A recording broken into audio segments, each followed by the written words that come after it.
3 hours ago, I was wearing a black robe. Now I'm wearing an orange jumpsuit. My face is bleeding. My hands are cuffed. My name is Judge Imani Wright, and I've just been arrested for possession of cocaine. Cocaine I've never seen. Cocaine that was planted in my purse by the same cop. I was about to send to prison for murder. They thought they could silence me. They thought they could bury me in the system I built my career defending. But they made one fatal mistake. They locked me in a building where I know every rule, every loophole, and every dirty secret. They didn't arrest a judge. They started a war, and you need to hear what happened next. My name is Judge Imani Wright, and just 3 hours ago, I was presiding over the busiest courthouse in the state. Now I'm defendant 7498. I'm wearing an orange jumpsuit, and my face is still throbbing from where the officer's ring cut my cheek. I was framed, but this wasn't some random mistake. This was a professional hit, an ambush. They knew exactly who I was, and they knew I was getting too close to the truth. They thought they could silence me.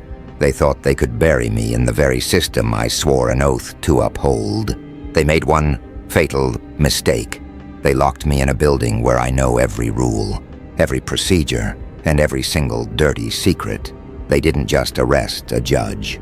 They started a war. If you want to know just how deep the corruption in this city goes, stay with me, because you are not going to believe what happened. See, my life was normal. Well, Judge normal. I'm a mom. My day starts at 6 a.m., trying to convince my 7-year-old daughter that yes, she does have to wear matching socks to school. My car has snack wrappers on the floor, but when I walk up those courthouse steps and put on that black robe, I'm Judge Imani Wright, and in my courtroom, the law is the law. For everyone, the rich, the poor, and the cops, especially the cops. And that was the problem. For the last 6 months, one single case had taken over my life. The wrongful death of a 19-year-old kid named Darnell Johnson. He was pulled over for a broken tail light. He never made it home. The officer who pulled the trigger, his name was Ryan Cole, a 12-year veteran. Dozens of complaints filed against him, and every single one of them just disappeared. He was the golden boy of the police union, untouchable, and the head of that union, Frank Donovan, hated me. He was on the news every night, calling me an activist in a robe. He couldn't let me take his golden boy to trial. He couldn't let the truth come out. He would do anything to stop it. He just needed leverage. And on a Tuesday morning, he got it. I get this text, an anonymous number. I'm a cop. I know what really happened to Darnell. I have proof. Meet me. He wants to meet at a small diner, 3 blocks from the courthouse. I know it's a risk. I know it's dangerous, but a cop willing to break the blue wall of silence, that could change everything. I had to go. I walk into the diner. 9:28 a.m. It's mostly empty. I slide into a booth in the back. The bell on the diner door chimes. I look up, and my blood runs cold. It's him, Officer Ryan Cole, the man on trial for murder. He walks right over to my booth and smiles. Fancy seeing you here, Judge. He slides in, way too close. You need to back off. You need to approve the settlement. Frank is tired of you. I tell him this meeting is inappropriate. I stand up to leave. His hand shoots out, grabs my wrist like a steel. Trap. You're going to listen.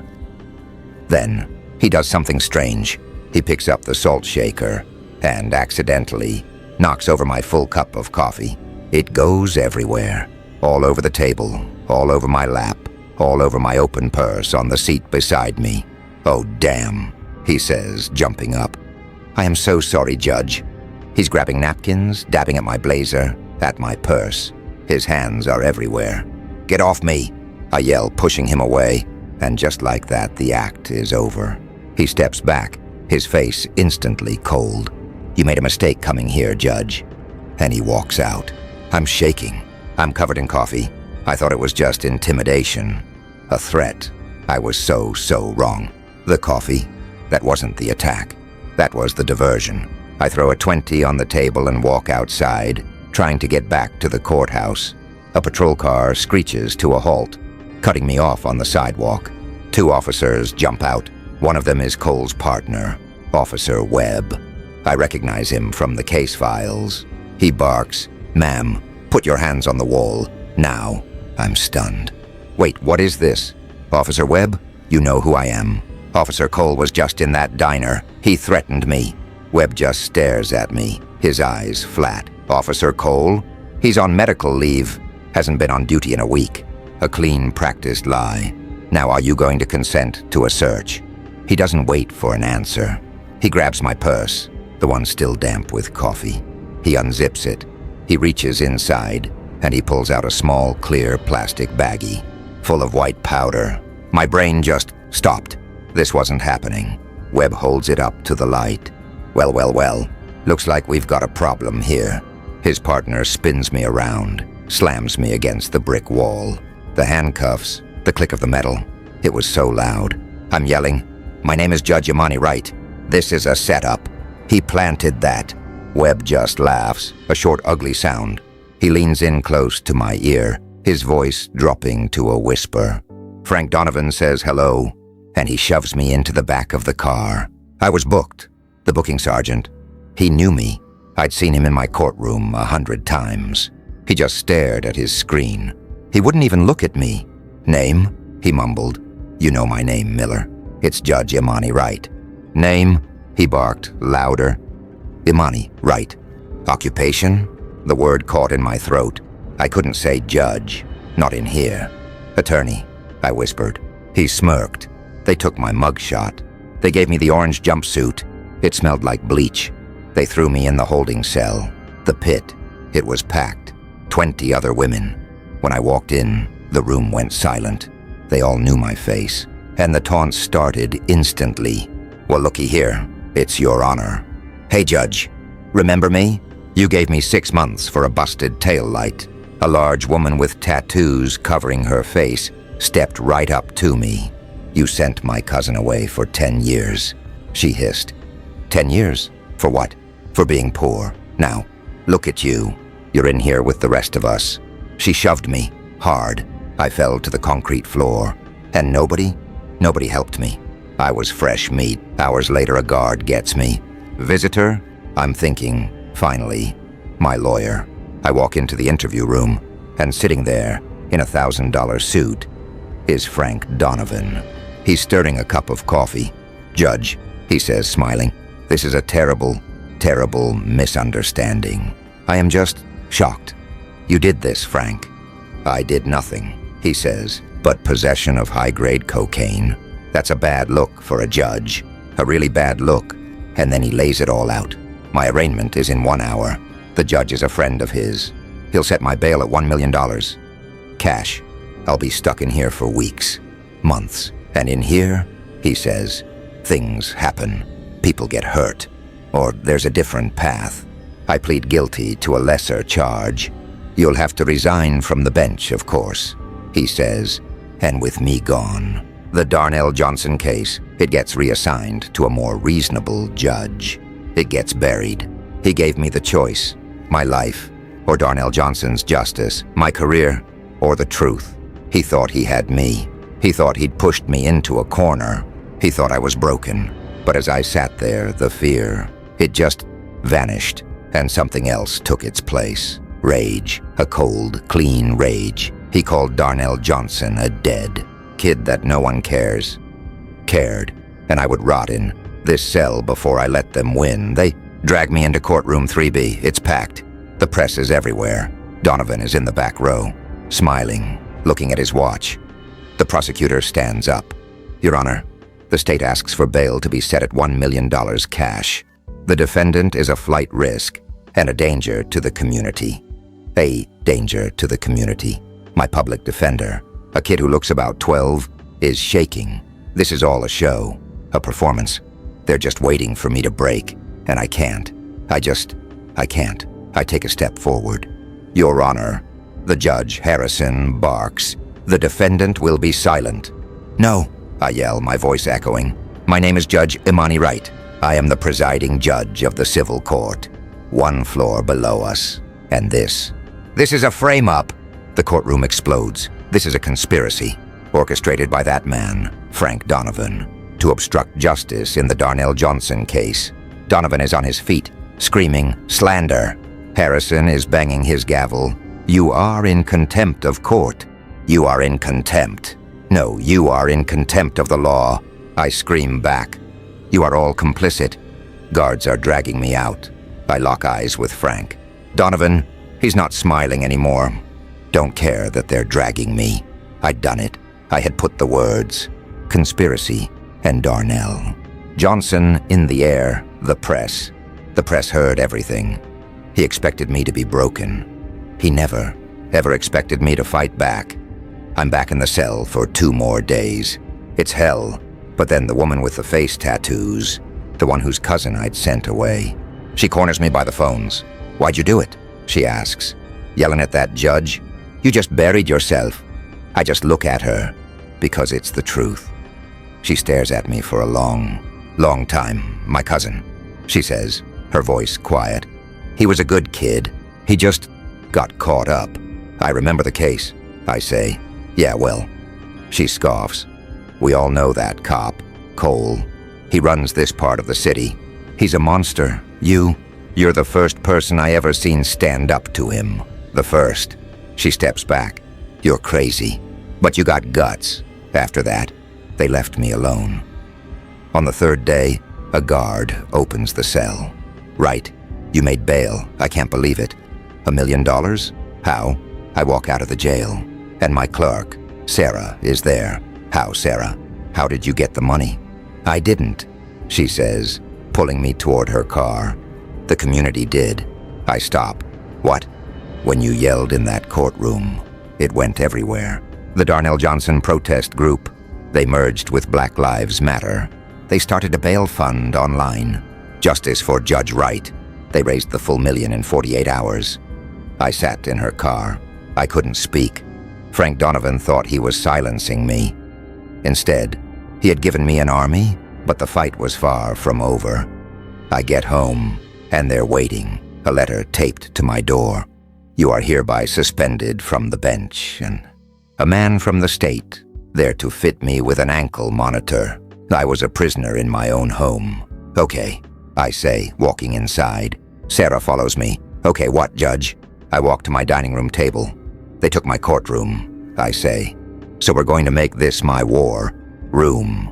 We paper the walls, timelines, photos, connections.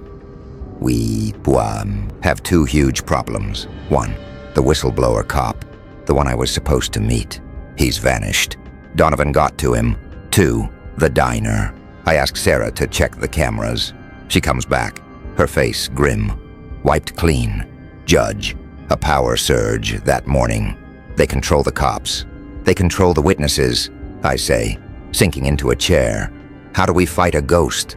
And Sarah, my brilliant, amazing clerk, Sarah, she's just staring at the board. "They said the diner cameras were broken," she says, thinking.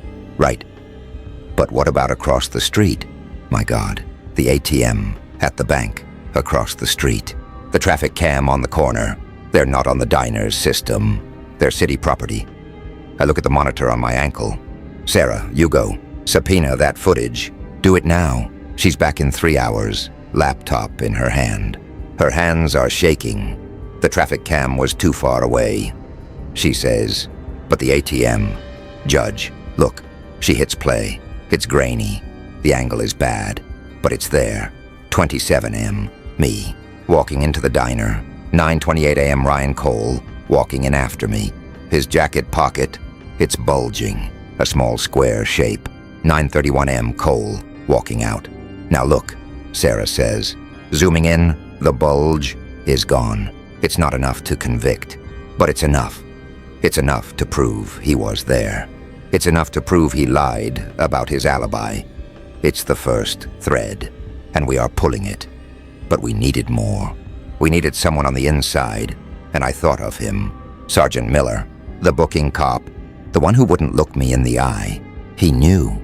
He knew it was a frame-up, and he did it anyway. I got a burner phone from Sarah. I call him. He picks up on the 4th ring. "Hello? Sergeant. It's Imani Wright." Silence. Then, "I can't talk to you. You're a defendant." "It's tampering." "Is it tampering?" Or are you just scared? I was in your custody. You booked me. You knew it was a lie. I don't know what you're talking about. Frank, Donovan, I say, cutting him off. He's got something on you, doesn't he? Your kid. He got caught with a DUI, didn't he? And Donovan made it go away. That's his move. I hear him take a sharp breath. I hit it. He owns you, Sergeant. And now you're complicit in framing a judge. Do you think he's going to protect you when this all comes out? Do you think he's going to save you? He will feed you to the wolves to save himself.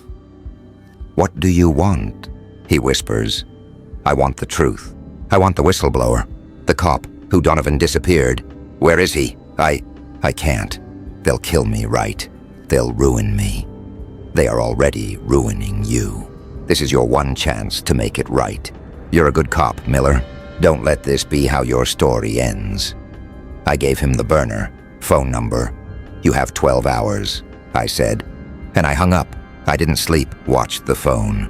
At 4:15 in the morning, it buzzed. A text, just an address, a storage unit. Unit 21B, that's it. That's where he's hiding. I looked at the ankle, monitor. Then I looked at the kitchen. Drawer, Sarah. I said, get me the bolt cutters. I cut the monitor. I know the second I do, a silent alarm goes out. I have maybe an hour. I speed to the storage facility. It's miles outside my house arrest zone. I find the unit. 21B, I cut the lock. I roll up the metal door, and he's there, the whistleblower cop. He's sitting on a cot, pale and terrified. They're watching my house, he stammers. I've been hiding here for a week. I know, I said. But I need what you have. I need the proof. Proof? He laughs. I've got proof. He pulls out a laptop. I wasn't just a cop. I was Cole's first partner. I saw it all. The shakedowns. I saw what happened to Darnell Johnson.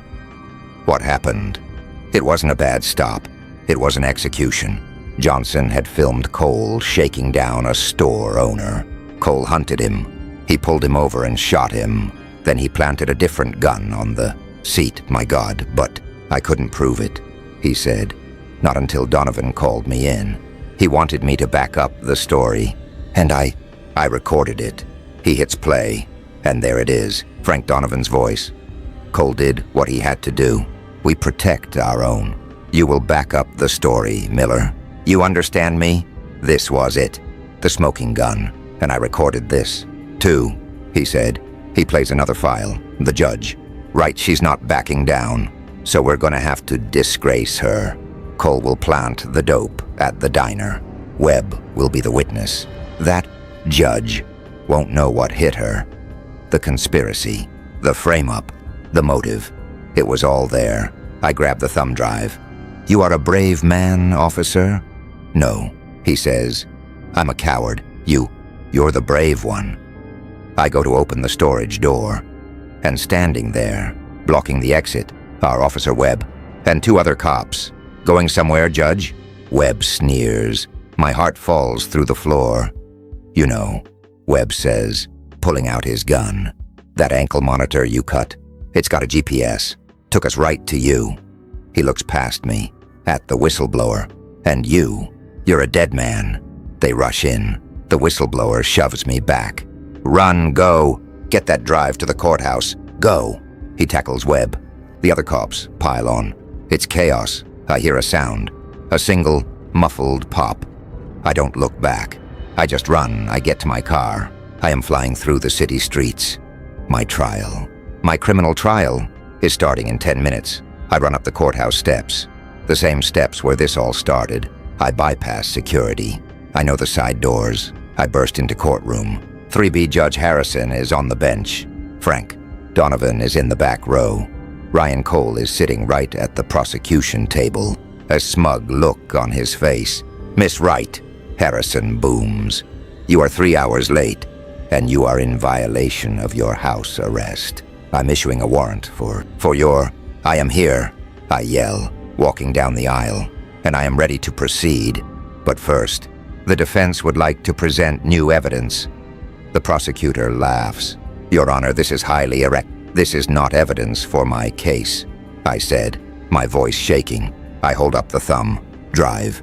This is evidence of a conspiracy, perjury, witness tampering, and the murder of Officer Miller, who was just executed 10 minutes ago. By Officer Webb, the courtroom explodes. Cole goes white. Donovan is on his feet, screaming. She's insane. She's lying. She's a criminal. Am I? I shout. Or am I just playing the audio from your own office, Frank? I walk to the Clark station. I put the drive into the audio system. You can't do that. Judge Harrison yells. I forbid it. Bailiff, restrain her. Then hold me in contempt. I scream back, hitting the play button. But you will hear this. And that tinny, awful voice fills the entire courtroom. Cole did what he had to do. We protect our own. You will back up the story, Miller. Harrison's face. It just crumples Cole. He looks at the exit. He knows it's over. Then I play the second file. The judge. Right, she's not backing down. So we're gonna have to disgrace her. Cole will plant the dope. Silence. You could have heard a pin drop. Frank, Donovan's face is a mask of pure, primal rage. I look at him. You came after my name, I said, my voice low. You came after my family. You came after my community. You forgot one thing? Frank, I point to the judge's chair. You came into my house. And at that exact moment, the main doors of the courtroom burst open. It's not the city police. It's the FBI, my clerk, Sarah. When I told her to get me the bolt cutters, she made a call of her own. To the U.S. attorney, Frank Donovan. The lead agent says, walking right up to him, "You're under arrest for racketeering, conspiracy, and the murder of Darnell Johnson. Ryan Cole," another agent says, snapping the cuffs on him. "It's over. It's been 6 months. My charges were dropped." Of course, Judge Harrison took early retirement. Frank, Donovan, and Ryan Cole were convicted on federal charges. They are never getting out. The Johnson family, they got their trial, and they won. The truth came out, and Officer Miller, the whistleblower, the bullet hit his vest. He testified against all of them. He's in witness protection now, but he's a hero. Today was my first day. Back, I walked up those marble steps. I put on the black robe. It felt heavier, but in a good way. I walked into my courtroom, the first case on the docket. A young kid, scared, public defender. Looked like he was in the wrong place at the wrong time. I looked at him. I really looked at him. And I remembered that cell. I remembered what it felt like to have no voice. "Good morning, counsel," I said. "Good morning, son. Let's hear your story." They tried to bury me.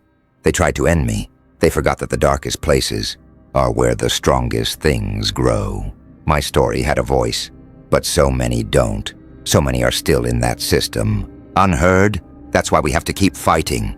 We have to be the voice. If you believe that no one, not a cop, not a politician, not anyone, is above the law, then hit that like button.